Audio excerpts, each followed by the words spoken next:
dessa geração pessoas comprometidas. Amém. Eu vejo muitos descomprometidos. Às vezes fazem as coisas porque todos estão fazendo, outros fazem porque têm que se ocupar com alguma coisa na sua adolescência, outros para pertencer a uma tribo ou um grupo específico, outros porque é a onda, mas eu tenho visto muitos adolescentes também comprometidos com o reino de Deus, levando a sério o seu chamado, e esse tema tão oportuno nessa noite vai nos possibilitar pensar um pouco sobre isso. Eu sou o pai da Rebeca, talvez poucos de vocês me conhecem, mas a Rebeca ela é secretária regional de adolescentes e pai do Aguinaldo Júnior também, e os dois fazem parte do coral regional também, tem andado muito por aí. E sou pai também da Sofia, a esposa da Neide, que estão me acompanhando aqui nessa noite. A Sofia tem 2 anos de idade. Queridos irmãos, o texto nos proposto para essa noite é o texto de Filipenses, capítulo 2. Eu queria convidá-los a abrir a Bíblia nesse texto do apóstolo Paulo à igreja de Filipos.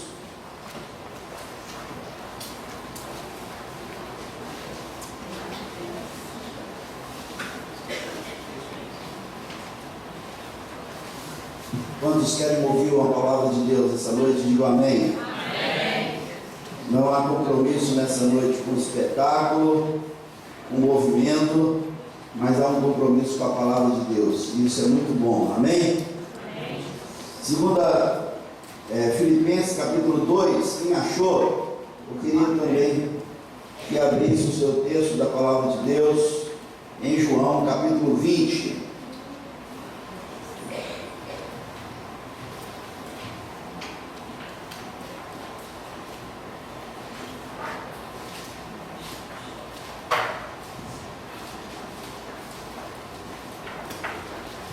João capítulo 21. Vamos ficar de pé um pouco para lermos o texto da palavra de Deus. João capítulo 21, vamos ler primeiro Filipenses 2,15.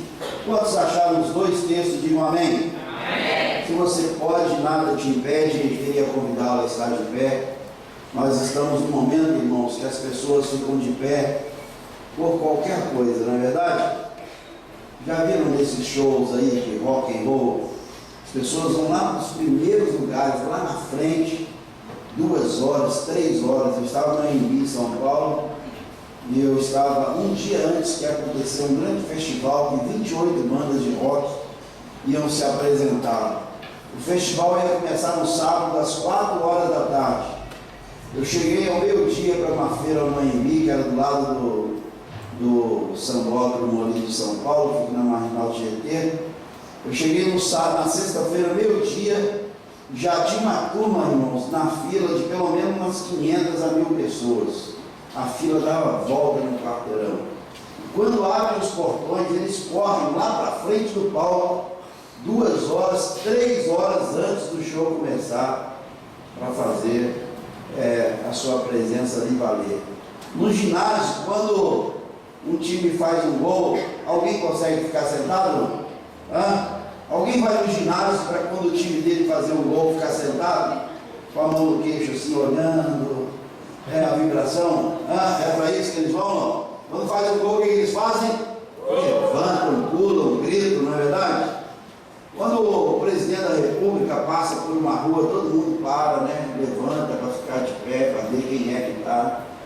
A leitura da palavra de Deus, irmãos, não por reverência, que eu acho que você pode ler a Bíblia em qualquer lugar e do jeito que você estiver, tá bom? Pode ler deitado na sua cama. Se alguém tem o hábito de fazer a leitura no banheiro, pode ler no banheiro também, tem pecado nenhum nisso, leva a Bíblia com você. E pode passar lá meia hora, 1 hora lendo a Bíblia, não tem problema nenhum, não é desrespeito à palavra de Deus. Vamos ficar em pé, em honra à palavra de Deus, né?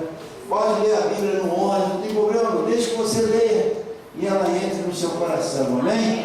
É a posição do seu coração que vai importar quando você lê a Bíblia. Então vamos ler esse texto, Filipenses capítulo 2, versículo número 15. Quem achou, diga amém. Vamos ler o 14 também, vamos lá? Façam tudo sem queixas nem discussões. Versículo 15: para que venham a tornar-se puros e irrepreensíveis, filhos de Deus. Diga comigo assim: filhos de Deus. Filhos de Deus. Mais forte, diga: filhos de Deus. Filhos de Deus. Inculpáveis no meio de uma geração corrompida, diga, No meio de uma geração corrompida e depravada, e degradada, na qual vocês brilham como estrelas no universo. na qual vocês brilham como estrelas do universo. Vamos dizer de novo, vamos lá? Na qual vocês brilham como estrelas no universo. Veja se o seu irmão está brilhando, olha para ele, olha para ele. Se ele der um sorriso, ele já está brilhando já, não é verdade? Os dentes dele assim brilhando, não é colgate não, mas vê se ele está brilhando aí. Vamos ver agora, João, capítulo 21. Evangelho de João, capítulo 21. Depois disso, Jesus apareceu novamente aos seus discípulos à margem do mar de Tiberíades. Foi assim: estavam juntos Simão Pedro, Tomé, chamado Dídimo, Natanael, que não é o pastor Natanael, é o apóstolo, de Caná da Galileia, os filhos de Zebedeu e 2 outros discípulos. Vou pescar, diga comigo assim: vou pescar. Vou pescar. Disse-lhes Simão Pedro, e eles disseram: nós vamos com você. Eles foram e entraram no barco, mas naquela noite não pegaram nada. Diga: não pegaram nada. Não pegaram nada. Ao amanhecer, Jesus estava na praia, mas os discípulos não o reconheceram. Ele lhes perguntou: filhos, vocês têm algo para comer? Vocês têm algo para comer? Eles responderam que não. Ele disse: lancem a rede ao lado direito do barco e vocês encontrarão. Eles a lançaram e não conseguiram recolher a rede, tal era a quantidade de peixe. Os discípulos a quem Jesus amava disse a Pedro: é o Senhor. Simão Pedro, ouvindo-o dizer isso, vestiu a capa, pois a havia tirado, e lançou-se ao mar. Os outros discípulos vieram no barco, arrastando a rede cheia de peixes, pois estavam apenas a cerca de 90 metros da praia. Quando desembarcaram, viram ali uma fogueira, peixes sobre brasas e um pouco de pão. Diga comigo: fogueira, peixe sobre brasas, e um pouco de pão. Estava rolando um churrasco. Vamos lá? Estava rolando um churrasco. Disse-lhe Jesus: traga alguns peixes que acabaram de pescar. Simão Pedro entrou no barco e arrastou a rede para a praia. Ela estava cheia, tinha 153 grandes peixes. Embora houvesse tantos peixes, a rede não se rompeu. Jesus lhe disse: venham comer. Nenhum dos discípulos tinha coragem de perguntar: quem és tu? Sabiam que era o Senhor. Jesus aproximou-se, tomou o pão e o deu a eles, fazendo o mesmo com o peixe. Essa foi a terceira vez que Jesus apareceu aos seus discípulos depois que ressuscitou dos mortos. Depois de comerem, Jesus perguntou a Simão Pedro: Simão, filho de João, você me ama mais do que esses? Disse ele: sim, Senhor, tu sabes que te amo. Disse Jesus: cuide dos meus cordeiros. Novamente Jesus disse: Simão, filho de João, você me ama? Ele respondeu: sim, Senhor, tu sabes que te amo. Disse Jesus: pastorei as minhas ovelhas. Pela terceira vez ele lhes disse: Simão, filho de João, você me ama? Pedro ficou magoado por Jesus lhe ter perguntado pela terceira vez: você me ama? Ele disse: Senhor, tu sabes todas as coisas e sabe que te amo. Disse-lhe Jesus: cuide das minhas ovelhas. Digo-lhe a verdade, quando você era mais jovem, vestia-se e ia para onde queria, mas quando for velho, estenderá as mãos e outra pessoa o vestirá e o levará para onde não deseja ir.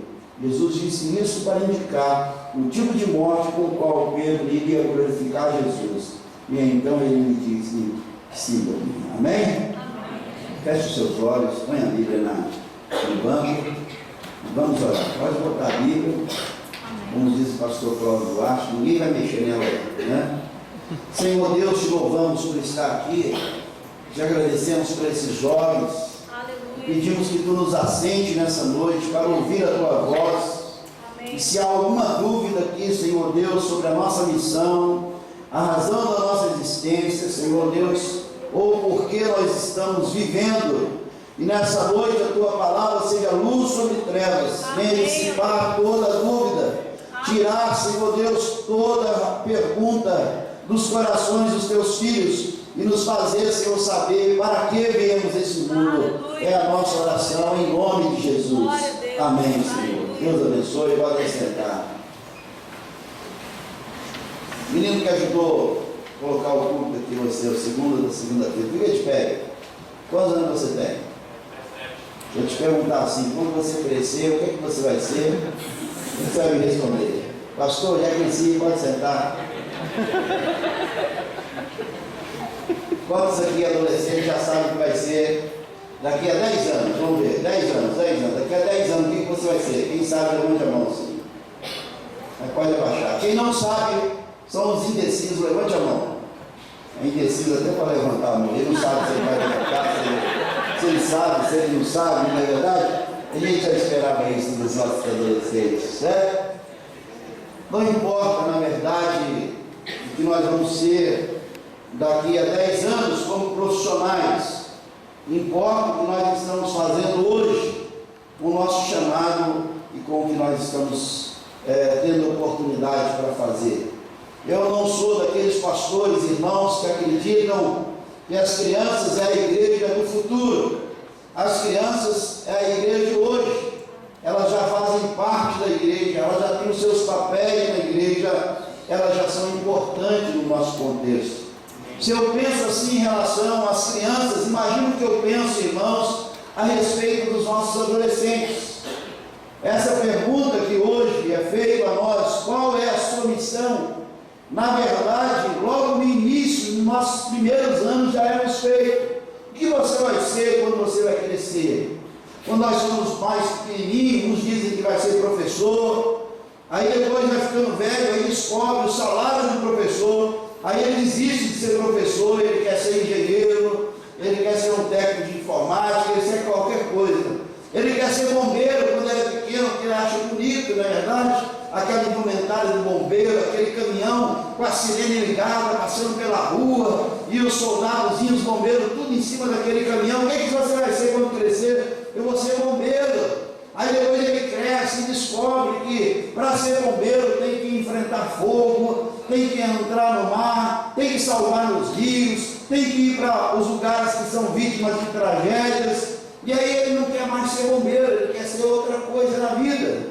Quer ser médico, aí depois ele descobre que médico não tem férias, não pode desligar o celular, 24 horas de plantão, e ele vai ficando indeciso na vida. Alguns filhos de pastores, aí você pergunta para ele, o que você vai ser quando vai ter que ser? Eu vou ser pastor. Aí depois ele vê o seu pastor chorando pelos cantos, sendo desonrado, pessoas falando mal do pastor, o pastor não tem hora para comer, não tem hora, e ele diz, Deus me livre de ser pastor, o que você vai ser quando crescer? Qualquer coisa, menos pastor, porque ele está decepcionado com a vida que ele... Aí no futuro, irmãos, em algum momento da nossa vida, nós descobrimos que não importa o que nós vamos ser no dia de amanhã, que nós vamos ser bombeiros, professores, engenheiros, doutores, advogados, não importa. Importa que seja o que for que nós estamos fazendo, nós somos simplesmente um agente de Cristo, colocado em lugares estratégicos para pregar o Evangelho, levar as boas novas e fazer com que o mundo descubra que há muito mais a ser descoberto do que nós aprendemos em faculdades e escolas da vida. E eu acredito que Deus nos sentou nessa noite, há de assentar amanhã e depois de amanhã, para nos fazer pensar o que é que nós queremos fazer da nossa vida, qual é a nossa missão e qual é o nosso chamado. E esse texto que nós lemos, primeiro de Filipenses, irmãos, Paulo ele vai falar a respeito de um cuidado que nós devemos ter, para que nós possamos ser vistos pelo mundo que nós estamos inserindo nele, como pessoas irrepreensíveis, de boa reputação, pessoas que que são dignas de ser referenciais, modelos, pessoas que são exemplos a serem seguidos. E ele vai dizer isso como nós, sendo filhos de Deus, que como estrela, irmãos, brilha no meio das trevas e ressalta em um mundo que nós estamos vivendo, em um mundo muito difícil, de um adolescente, de um jovem, de um adulto, de uma criança, ser fiel ao nosso Deus, ao nosso Senhor Jesus Cristo. E olha, irmãos, a pergunta que nós, em primeiro lugar, queremos fazer antes que você descubra qual é a sua missão. Você acredita que nesse contexto que nós estamos vivendo, você pode ser filho de Deus, separado por Deus, cortado do mundo, para uma causa nobre, para louvor, para adoração e glorificação do nome do Senhor Jesus Cristo? É possível num contexto de pecado, de perversão, é possível, irmão, num contexto de tantos desvios de caráter, de tanta inversão de valores. É possível nesse mundo que nós estamos vivendo, onde a internet é uma porta aberta para o pecado, onde os outdoors são um apelo ao desvio dos valores morais, onde aquilo que nós vimos, aquilo que nós lemos, aquilo que nós estamos vendo ao nosso contexto, tudo nos leva a desviar, a nos afastar e a estarmos distante do propósito de Deus para a nossa vida. É possível, porque a Bíblia diz que Enoque, irmãos, ele é um homem que viveu em um contexto de pecado, tanto pecado, porque no capítulo 5 de Gênesis, que conta a história de Enoque, no capítulo 6, a Bíblia diz que Deus resolveu dar um fim na raça humana, porque ele olhou para esse ser que ele havia criado, e lá na Bíblia, pela primeira vez, vai aparecer um pensamento antropopático, é um pensamento humano, atribuído a Deus, que é justamente o sentimento de ter arrependido de ter criado o ser humano.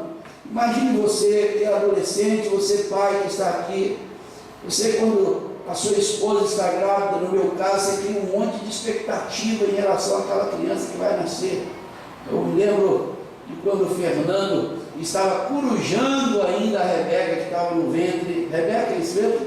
Estava no ventre da mãe, ela estava foto, uma expectativa tremenda, nas vésperas da Rebeca nascer. E aí você fica pensando como vai ser o cabelo, os olhos, vai puxar a mãe, vai puxar o pai, vai ser pequenininha, vai ser alta, quando crescer, como que vai ser? E aí de repente essa filha, esse filho cresce, e quando cresce, você começa a ter decepções com esse filho, ele começa a não ser aquilo que você esperava que ele fosse, ele começa a fazer coisas que você jamais pensou que o seu filho deveria fazer, ou qualquer outro ser humano deveria fazer. Você entra no quarto dele, ele está ouvindo uma música que você não gostaria que ele estivesse ouvindo. Você olha para ele encheu o seu corpo de piercing, de tatuagem, o seu cabelo é um cabelo totalmente fora do comum, vamos dizer assim, para não dizer esquisito, não é verdade? Porque tem uns cabelos esquisitos aí, no mínimo é o cabelo esquisito. E eu acho que o que mais ilustra é essa propaganda do Neymar aí, essa nova aí, que cada hora ele aparece com o cabelo mais esquisito com o outro, e mais esquisito ainda é onde ele corta o cabelo dele, não é verdade? Lá no fim do mundo, numa tribo, com um índio com uma machadinha na mão, dando foiçada para todo quanto é lado. Vamos ver o que vai sair aqui. Você olha para ele com o cabelo esquisito, totalmente fora do comum. Você olha para ele não tem o hábito de cuidar da sua aparência, de andar bem arrumado. Você está usando Havaiana, meu filho? Você vai para o shopping Havaiana? Não, vai todo mundo agora, moda é Havaiana. Na nossa época, irmão, a Havaiana era para quem não podia comprar um chute, um conga. Aí usava a Havaiana dentro de casa só, era uma vergonha andar de Havaiana. Hoje, não, vai a moda, a gente vai assim, mas bota pelo menos um tênis, meu filho, uma calça, não é uma bermuda mesmo, mas a bunda, metade está do lado de fora, meu filho, não é assim mesmo, a calça já foi programada para isso. E as mulheres, irmãos, a cintura das calças dela não tem cos mais, não tem gavião. Na época você ia comprar uma calça, você media o tamanho da calça pelo gavião. Hoje as calças das mulheres não tem gavião mais, o fecho da calça das mulheres. Quando você pensa que começou, já acabou, porque ela procura assim, cadê o fecho? Sumiu a para cima. E agora disse que está usando uma blusa que, se ela fosse um blazer, ela seria, eu acho, mais ou menos assim. Né? Aí um rasgo assim no meio, a barriga fica do lado de fora, e o gavião na calça lá embaixo. Você olha para aquilo assim, eu não criei minha filha para isso. Olha no cigarro. Irmãos, eu fumei meu primeiro cigarro de maconha com 13 anos de idade. Eu saí de casa muito novo, muito novo. Eu tive essa decepção na vida. Minha mãe, ela comprou um par de roupa para mim, no meu batismo. E eu falei, vai ser a última, essa é a última roupa que a minha mãe compra para mim. Nunca mais ela vai comprar roupa para mim. Eu vou trabalhar e vou ganhar dinheiro. Ela comprou, irmãos, ela comprou uma calça laranja, a camisa é cor-de-rosa, e o sapato era um sapato daquele material de xereta, de borracha. A gente andava no calor, irmãos, aquilo ia esquentando, aquele sapato, o pé ia suando e virava uma lagoa, aquele sapato escorregava e tudo não tinha firmeza. Pensa nessas meninas andando de salto alto, desse tamanho assim, ó. Elas andam com mais segurança do que eu andava dentro daquele sapato, porque outra hora eu podia escorregar dentro do próprio sapato meu. Eu falei, nunca mais, eu vou trabalhar agora, eu compro a minha roupa agora, a partir de hoje. Saí de casa, fui trabalhar fora, fui comprar minhas roupas, mas com 13 anos de idade eu tive esse envolvimento com as drogas, porque eu fui trabalhar no restaurante tinha um piso igual esse aqui, é uma suave. Quem lembra aqui, quem sabe aqui o que é um escovão? Alguém sabe que sabe? Você sabe?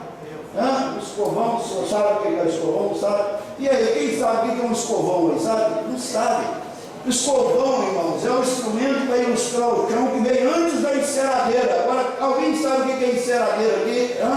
Enceradeira já sabe, é uma outra geração. Mas não usa, alguém tem uma enceradeira em casa aqui? Não, ninguém tem mais uma enceradeira. O escovão é antes da enceradeira.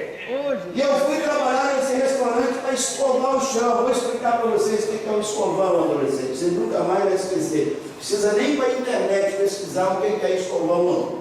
É um instrumento de ferro, assim, uma chapa grossona de ferro, com um cabo de madeira assim, nele assim. Aí você botava um bombril ou então um pano debaixo daquela chapa de ferro pesada, aí botava nessas tábuas e ficava empurrando para lá e para cá, para ilustrar, para ficar brilhoso o chão. E eu fui trabalhar no restaurante só para ilustrar o chão do restaurante. E eu cheguei lá com a calça rosa que a minha mãe tinha comprado para mim, toda arrumadinha. O rapaz chegou para mim, você vai trabalhar com essa calça? Estava limpinha a calça. Minha mãe, nós somos pobres, mas somos limpinhos. A calça estava limpinha, não é verdade? Eu cheguei com aquela calça rosa e falou, vai lá no meu guarda-roupa e pega um short para você poder escovar o chão. Eu criado na Assembleia de Deus, short. Eu usava short, dormia de calça comprida, né? Porque se Jesus viesse, irmão, e me encontrasse de short, eu não subia com ele. Mas ele meteu no chão, aquela calça rosa limpinha, o chão sujo, e não subiu. Eu falei, tomara que Jesus não venha agora, eu vou vestir o short, não é verdade? E assim vocês fazem, quando dá uma espiadazinha lá, onde não pode, tomara que Jesus não venha agora. E aí eu botei o short e quis provar o chão. Cheguei lá, e quando eu fui pegar o short dentro do guarda-roupa, uma pedra de maconha desse tamanho, prenstada, um negócio fedorento dentro do guarda-roupa. E ele chegou igual doido atrás de mim. Ih, rapaz, eu esqueci que você ia pegar o quadro, um negócio aí que você não pode mexer não. E eu fiquei 6 meses trabalhando em restaurante, todo dia. Quando terminava o movimento de trabalho, umas 10, 11 horas, começavam a chegar uns caras meio estranhos. Aí começaram a tocar umas músicas estranhas também, Supertramp, Genesis, Rolling Stones, Beatles. Eles começavam a ouvir Pink Floyd, eles ouviam aquelas músicas, eu ficava doidão, os crentes iam embora, eu abastecendo os freezer, trabalhando ali. E de repente assim, senti um cigarro fedorento lá, que eu não sabia o que era, e aquele cigarro começava a rodar na mão de um, de outro, mas eles nunca me ofereceram. Até que eu resolvi sair, depois de 6 meses, já era amigo deles, eu não fazia as coisas que eles faziam, mas eu já era amigo deles. E uma sexta-feira, véspera de carnaval, nós saímos, e aquele dia, pela primeira vez, eu cismei de ver que a turma botava na boca e tragava. Eu fumei meu primeiro cigarro de maconha, me tornei um viciado. Eu fico imaginando um pai olhando para um filho com um prato, umas carreirinhas de cocaína em cima dele, uns carros de maconha na boca, uma pedra de crack num cachimbo. O pai olha para o filho: eu não criei meu filho para isso, não é isso que eu sonhei para o meu filho, não é isso que eu desejei para o meu filho. Um pai normal, ele não pode ver um filho armado e pensar assim: eu sonhei com meu filho sendo o chefe do crime, no morro tal, na favela tal, da cidade tal. Não é isso que o pai olha para o filho e vê. O pai não olha para o filho e vê ele totalmente desvirtuado na sua moral, na sua conduta, e diz: eu sonhei isso para o meu filho, porque na sua sã consciência nós não desejamos. E para mim, Gênesis capítulo 6, Deus, o Criador do homem, ele olha lá acima e ele vê que o homem mergulhou em tudo que não podia mergulhar. É homem com homem, é mulher com mulher, é coisas erradas acontecendo, é desrespeito à vida. E Deus diz: eu arrependi de criar esse mundo e eu vou destruir esse mundo. E a Bíblia diz que, graças a Deus, Deus olha e encontra um homem chamado Noé, para que ele pudesse ser o salvador da raça humana. E é por Noé que nós estamos aqui nessa noite. Mas o capítulo que antecede esse texto, esse episódio, irmãos, a Bíblia vai falar de Enoque. Ele é o sétimo depois de Adão. A Bíblia diz que todos os homens que viveram antes de Enoque morreram. Eles morreram com 700 e poucos anos, com 800, com 900 e poucos anos. E o pai de Enoque morreu com 965 anos, 968 anos, que é Matusalém. Mas Matusalém viveu 365 anos só. Diga: misericórdia. Já pensou você viver 365 anos? E eu falei que é só ainda, mas porque na época dele era muito pouco. 365 anos. E a Bíblia diz que esse homem que viveu nesse contexto de morte, de pecado, ele andou com Deus de tal maneira que uma hora ele já não era mais, ele desapareceu, porque Deus o tomou para si e o levou para estar com ele na glória. Eu quero dizer a vocês que nos dias de hoje ainda é possível nós andarmos com Deus de tal maneira, a ponto de chegar uma hora de Deus dizer: eu quero essa menina para mim, eu quero esse rapaz para mim, eu quero esse homem para mim, eu quero esse adolescente para mim, e nos arrebatar para um outro lugar, para uma outra atmosfera, para uma outra dimensão. E quando nós olharmos, nós já não estamos mais vivendo a nossa própria vida, nós estamos vivendo a vida de Deus em cada um de nós. Quem acredita nisso, diga glória a Deus. Se você se dispõe a andar com Deus, você se dispõe, irmãos, a ir desaparecendo aos poucos. E Paulo vai dizer: não vivo mais eu, mas é Cristo que vive em mim, porque eu fui tomado pelos pensamentos de Deus, eu fui tomado pelos desejos de Deus, pela vontade de Deus, e agora tudo que eu tenho é Deus na minha vida. A Bíblia fala de um homem, irmão, chamado Sansão. Sabe qual que é o significado do nome Sansão? Aquele que viu a luz. Sansão tinha uma missão, mas Sansão não era um homem comprometido com essa missão. Desde que ele nasceu, ele já estava comprometido a ser nazireu, como Samuel, que foi lido aqui nessa noite também.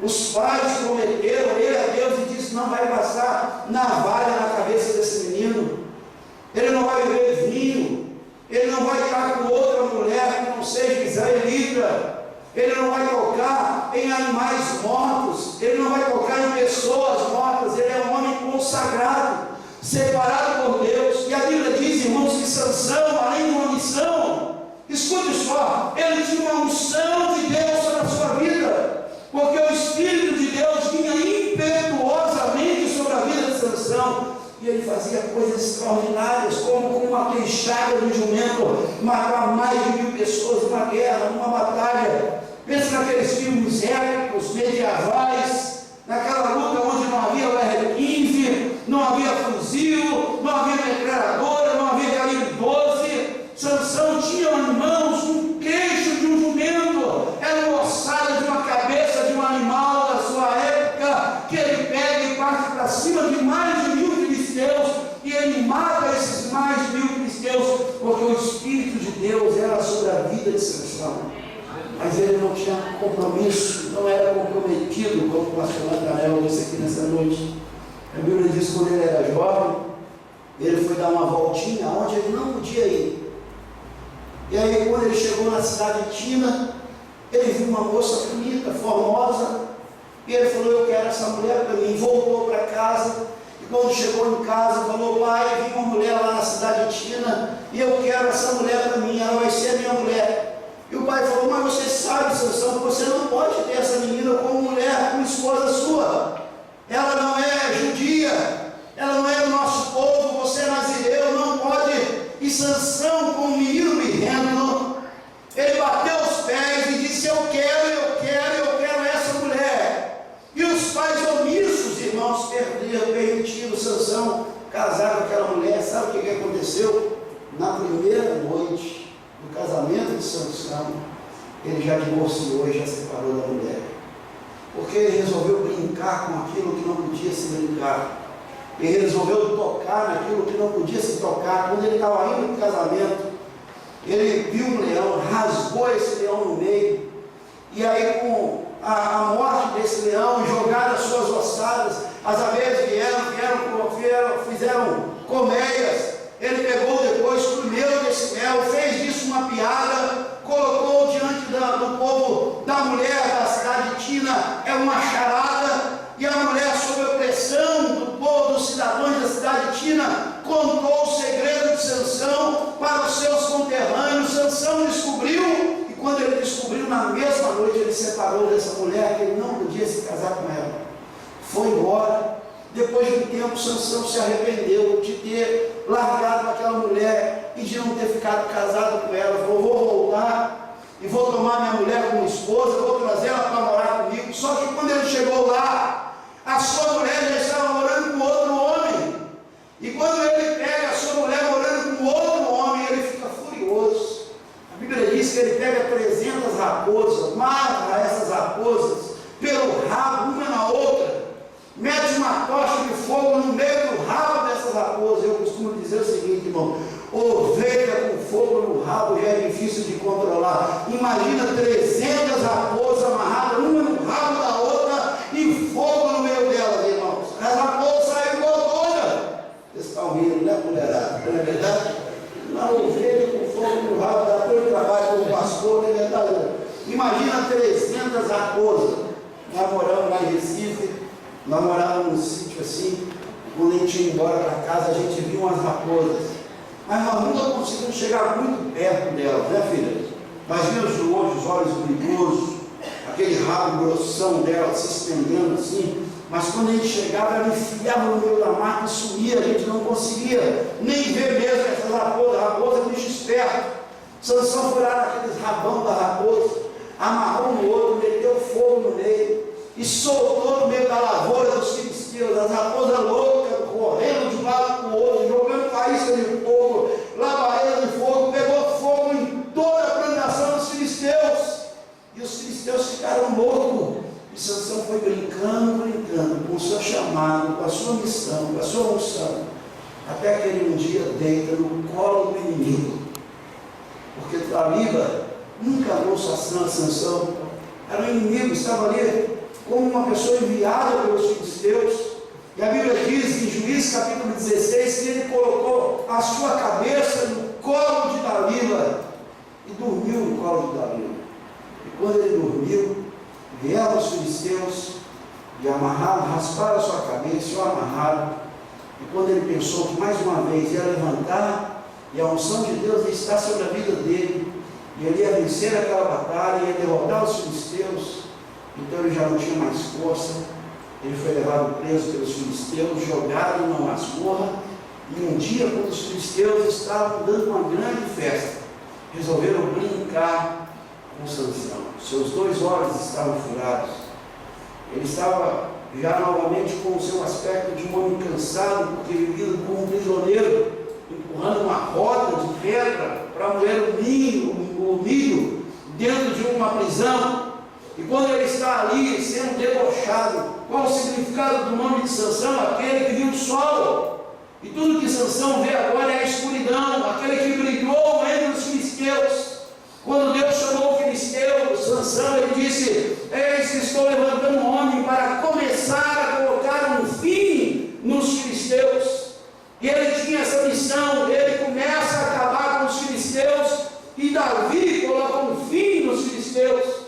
E esse homem que foi levantado por Deus para brilhar no meio das trevas, para julgar o povo de Israel e defender essa nação dos filisteus, esse homem que tinha uma missão, irmãos, de ser juiz do povo de Deus, agora ele está com os olhos furados, no meio de uma arena, e sendo debochado, os povos estão mangando dele, está sorrindo dele, e ele serve agora chacota, saiu de juiz para ser o palhaço do povo que o aprisionou, o inimigo do povo de Israel.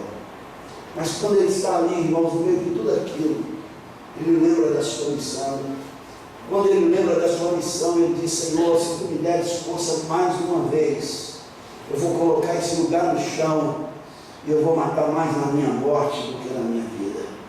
E a Bíblia diz, irmãos, que Deus escuta a oração de Sansão, e os guardas o guia sobre a coluna central daquele lugar.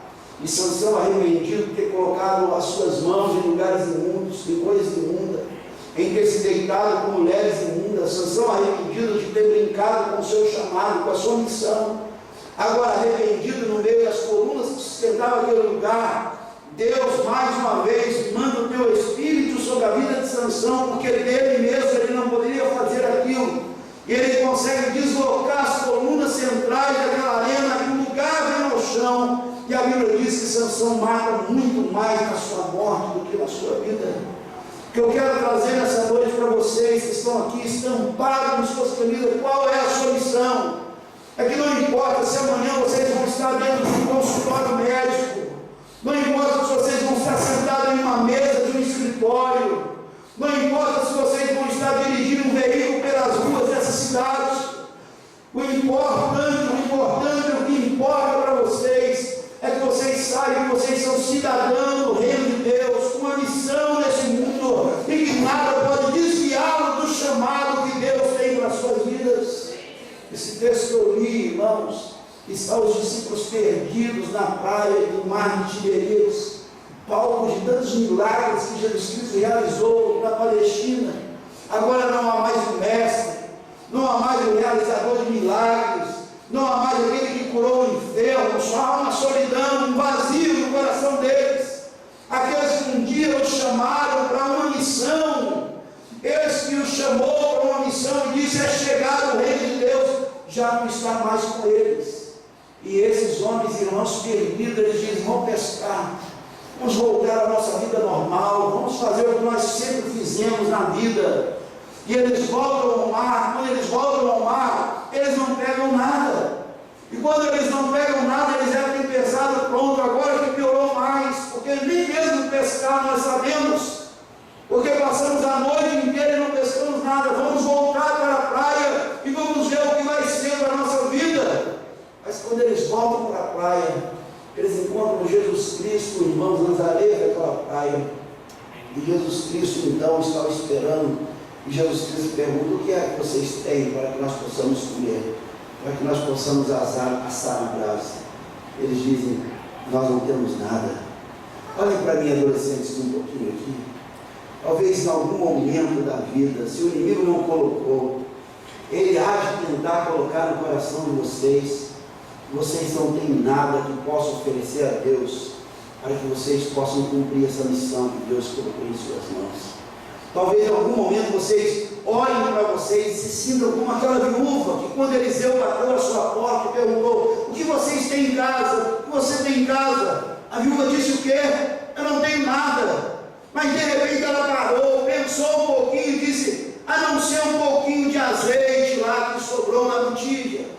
E Eliseu, irmãos, olha para aquela mulher que aos seus olhos pensa que não tem nada, mas de repente descobre que tem pouco. E ele então usa o pouco que aquela mulher tem dentro de casa para mostrar àquela mulher que o nosso pouco nas mãos de Deus se transforma em muito, para que nós possamos realizar esse chamado, essa missão que Deus tem para a vida de cada um de nós. E Eliseu tranca-se dentro do quarto com aquela mulher, e aí então com os filhos, ele começa a deitar o azeite sobre as vasilhas, e a Bíblia diz que quanto mais azeite ele coloca sobre as vasilhas, a multiplicação do azeite. E aí então, depois que acaba todas as vasilhas, ele diz: agora vai, vende esse azeite, pague a sua dívida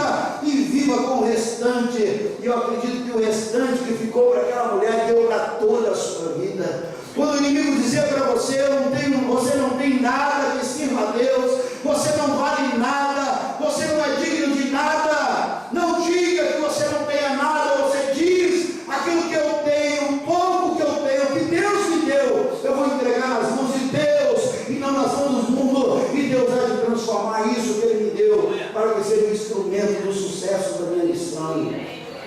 Olha, eu cresci nesse contexto que eu estou falando para vocês, fiquei desviado até os 26 anos de idade. Eu, nesse mundo, irmãos, eu tinha colegas que eu olhava para eles, eu queria ser igual a eles. Esse cara inteligente, responde todas as perguntas que o professor faz. Esse cara sabe se arrumar bem.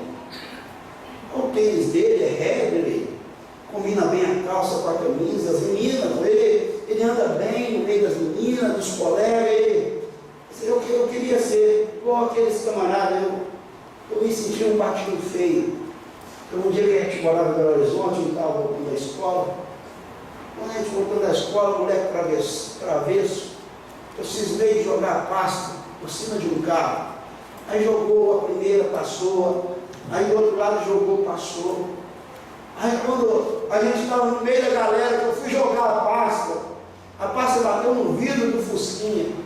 Quando bateu no vidro do Fusco, o cara meteu o pé no breque, parou e veio igual um monstro para cima de mim.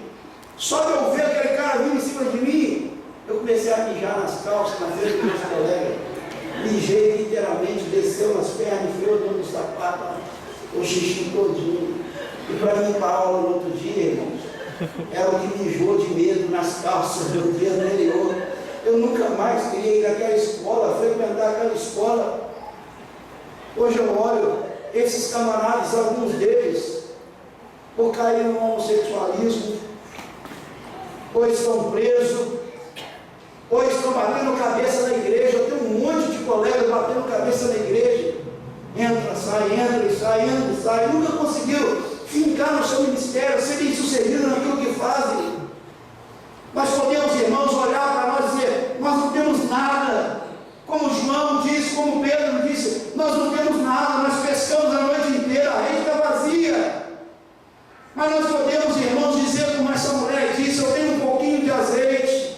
Nós podemos dizer como aquele menino disse, eu tenho 2 peixes, 5 pães. Nós podemos dizer, eu não tenho muita coisa, mas o que eu tenho eu te ofereço, como Davi fez com a sua juventude, porque eu tenho aliança com Deus. E quando nós fizermos isso, Deus aceitar o que nós temos na mão e multiplicar isso na nossa vida, e quando nós olharmos, Deus deu uma proporção imensa à nossa vida, à nossa missão, ao nosso ministério, de tal maneira que nós olhamos, todos ficaram para trás, mas nós avançamos, e avançamos na unção que Deus liberou sobre a nossa vida. E está lá agora, esses homens dizendo, nós não temos nada. Jesus deve ter olhado para eles, vocês andaram comigo 3 anos e meio, multipliquei pães, peixes, curei enfermo, fiz sair moeda da boca do peixe para vocês. Vocês não têm nada depois de 3 anos e meio.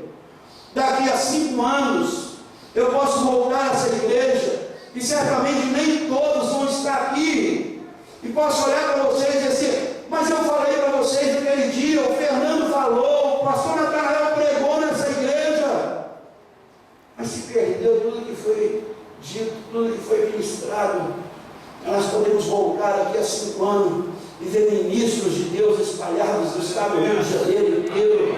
Alguém pode bater no meu ombro e diga, pastor, aquele dia que o senhor pregou lá, eu estava naquele culto, eu estava naquele congresso. Pastor, aquele dia, como o Fernando disse aqui, e foi ministrada a unção, eu chorei, eu falei com Deus, e Deus transformou a minha vida de uma maneira extraordinária.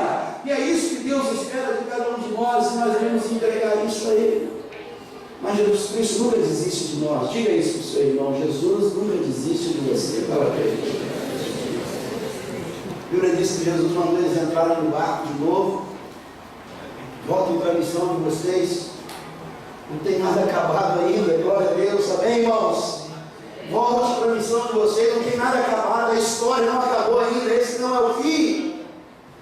Mania, às vezes, que o adolescente tem de pensar que é o fim, que acabou tudo. Eu tenho 2 aqui de casa.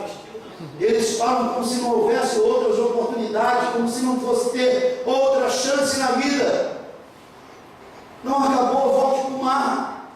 Quando voltou para o mar, lance a rede agora do outro lado, eles jogaram. A rede veio cheia, com 153 grandes peixes. Aí eles descobriram. Não é o pastor Natanael que estava falando conosco. naquela reunião não era o Fernando falando conosco, não era a sua esposa, naquele dia de ceia, não era o presbítero que estava exortando, era o Senhor que estava falando comigo aquele dia. É Ele que estava me chamando a uma missão, Ele estava me chamando a uma vida com razão, uma vida com propósito, era Ele que estava me chamando. E quando chegou lá, então Pedro descobriu, vestiu a capa, correu, e chegou lá. Agora Jesus Cristo diz a ele: traga um dos peixes que vocês pescaram. Ele foi lá 90 metros da praia, pegou um peixe bem bonito, colocou sobre a brasa, peixe assado, pãozinho assado. Jesus Cristo serviu cada um deles. Quem nessa noite aqui já se sentiu servido por Deus nesse lugar? Diga glória a Deus. Jesus serviu cada um deles. E quando serviu cada um deles, a Bíblia diz que Pedro foi separado por Jesus. E aí então Jesus ia tratar com Pedro. Olhem para mim um pouco, adolescente, já estou encerrando aqui nessa noite. Jesus resolveu tratar com Pedro. Pedro, tu me amas? Eu te amo, Senhor, tu sabes que eu te amo. Então apacenta as minhas ovelhas. Apacentar as ovelhas era o que, irmãos? A missão de Pedro. Ele desistiu da sua missão, sabe quando? Quando ele não conseguiu sustentar a sua fé, quando ele não conseguiu manter as suas palavras, quando ele não foi firme para dizer: sim, esse homem que vocês prenderam ali é o meu amigo, é o meu mestre, é o meu Senhor.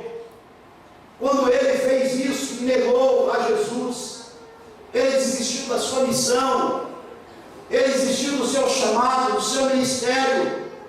Jesus Cristo chama ele e diz: tu me amas pela segunda vez, depois tu me amas pela terceira vez, porque 3 vezes negou, 3 vezes afirmou: sim, tu sabes que eu te amo. E Jesus por 3 vezes fez questão de lembrar Pedro qual era a missão dele. Sua missão é apacentar os cordeirinhos, as minhas ovelhas, o meu rebanho. Pedro saiu dali, irmãos, e foi viver 40 dias na presença do Senhor Jesus. Até que no dia do Pentecoste, Pedro estava lá com mais 119 pessoas. E eles oravam e buscavam a Deus, porque Deus prometeu enviar o seu Espírito sobre eles. Em algum momento daquela reunião, eles ouviram o som de um vento, eles não sentiram o vento, eles não viram o vento, mas veja só, irmãos, quem está ligado, ouviu o som como de um vento. E quando eles ouviram o som como de um vento, a Bíblia diz que o Espírito Santo de Deus desceu sobre as suas vidas, e eles foram cheios do Espírito e começaram a falar em novas línguas. E esse homem que tinha desistido da sua missão, pegou o microfone, se houvesse naquela época, e assumiu o púlpito e pregou com ousadia, mesmo colocando a sua vida em risco. E quando ele terminou de pregar, fez um apelo, 3.000 pessoas aceitaram Jesus Cristo, e ele entendeu que na sua missão ele seria bem sucedido no que Deus chamou para fazer. Vamos encerrar nessa noite. Essa palavra igreja, que vem do grego eclesia, que nós estamos muito acostumados a ela, na verdade ela é uma palavra que foi pega emprestada por Jesus Cristo, quando ele estava em Cesareia de Filipos, uma cidade que foi construída para ser uma cidade de César, para ser presenteada a César, imperador romano. Por isso chama Cesareia. Filipos, que foi um dos governadores da Judéia, ele construiu essa cidade, fez grandes estátuas que representavam o Sinédrio romano, representavam o Senado romano e as autoridades romanas. E ele levava as pessoas para lá e dizia: salve César! E todo mundo tinha que se dobrar diante daquelas imagens, diante do Senado romano.